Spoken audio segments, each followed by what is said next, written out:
Magkano nga ba ang aabuting puhunan sa isang ektarya na kamote at magkano naman ang kikita? Ngayon, based sa naging experience namin, kung magkano yung aming naging puhunan at magkano yung aming naging income sa isang ektarya na kamutihan, alamin natin sa video na to. Kung nasabaybayan yung mga kasaka ang ating mga videos, ito yung area na ito yung ating inaanihan ng iba't ibang crops natin o yung ani natin. Dito tayo nakapag-ani ng upo, mga dito sa area na to, pinagati-hati natin to ito din yung inaanihan natin ng sweet corn at ang ating pipino. So nakapagtanim din tayo dito ng mga sili at kalabasa anong minsan. Pero ito yung technique namin mga kasaka noon na pag-iba-ibahin ng tanim ang ating area para kung sakaling bababa ang presyo ng isang crop o may pagbabawian tayo sa ibang ani kung mataas-taas ang presyo ng ibang ani natin. So ngayon naman po naisipan namin na taniman muna ito lahat ng kamote. At yung pinaka-latest, kung napansin nyo yung mga latest post ko, yun yung pinaka-last na batch ng kamote natin dito sa 2 ektaryang ito. At bakit namin naisipang itanim ay kamote muna lahat mga kasaka?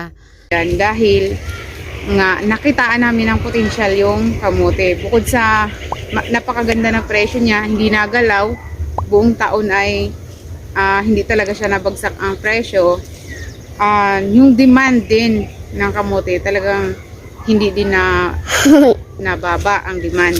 So ngayon po, bali ito kamote na lahat ito.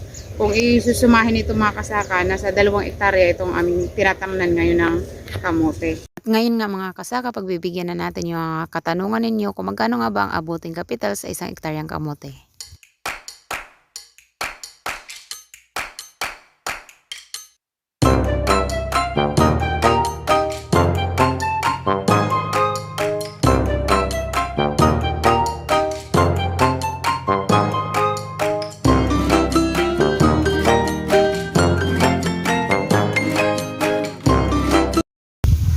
So, bali mga kasaka, ang mga binanggit ko na expenses ay posibleng magkaparehas tayo kung kayo ay nasa malapit sa area ko. So, ang area namin ngayon ay nandito kami sa Sariaya, Quezon. Kaya kung kayo ay nandito kayo sa may Calabarzon area, malamang na magkaparehas tayo ng prices sa halimbawa sa cuttings o sa pagtatraktora o kaya yung sa pag-araw, yung bayad sa araw sa tao.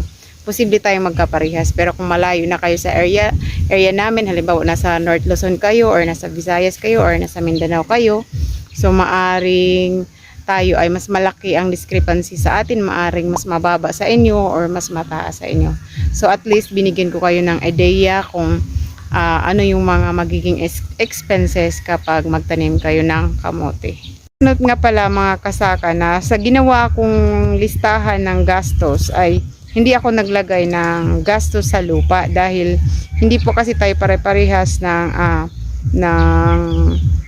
taniman. Halimbawa kayo mayroon kayong sariling taniman o yung iba naman ay nagre-rent or nagbigay ng ikalimahan. So hindi ko na nilagyan. So ibig sabihin mga kasaka, kapag magtanim kayo ng kamote, kung ang balak ninyo ay magre-rent pa kayo ng lupa, so add na naman yan dun sa gastos na ibinigay ko sa inyo, na share ko sa inyo.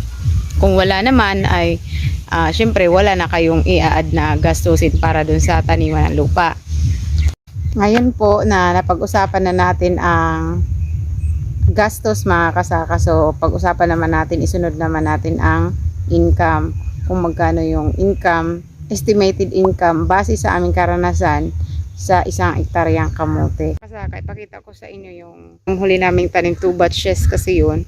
So pakita ko sa inyo yung natrakturan na kasi ngayon. Ito yun. Yan. Natrakturan na din kasi bago ko nagawa ng vlog. Pero yung kaputol hindi pa. So ito yun.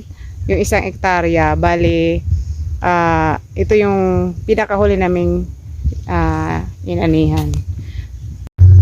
kung tutuusin mga kasaka, konti ang ani natin itong aninhan natin ito ngayon dahil inabot nga tayo ng El Nino. So, nakatatlong tonelada lang tayo siguro dito mga kasaka in total kasi medyo mahina nga siya kaysa mga nakaraan nating ani kasi ng mga nakaraan nating ani maabot yun mga 5 tons pero mababa din naman ng konti nun ang presyo ng time na yun. So, kahit papaano, maganda na rin yun kasi maganda na rin ngayon kasi mataas naman ang presyo.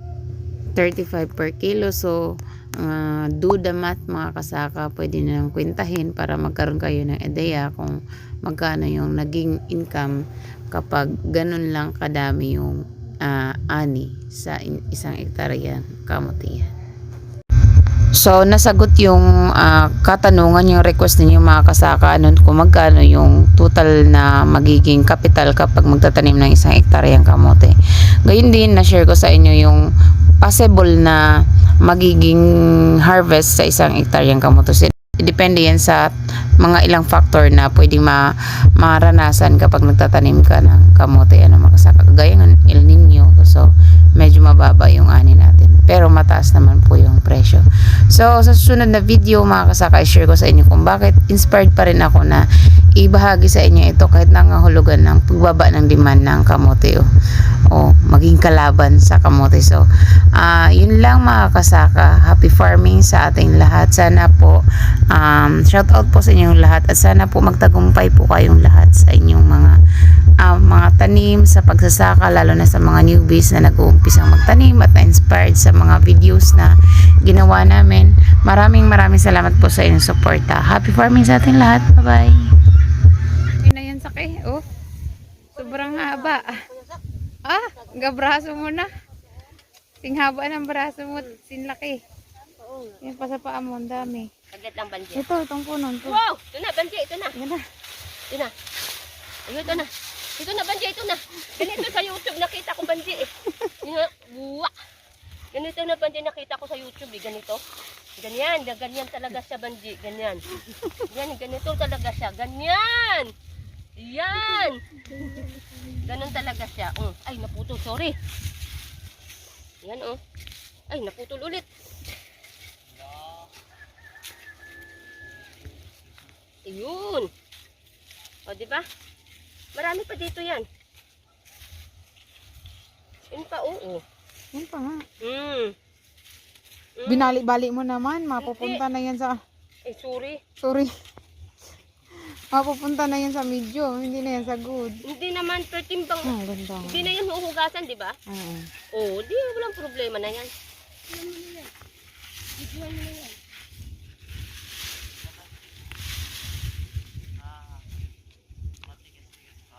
Wala na. Kahoy, dapat nagpagawa ka na lang ng kahoy. Lalaki niyan.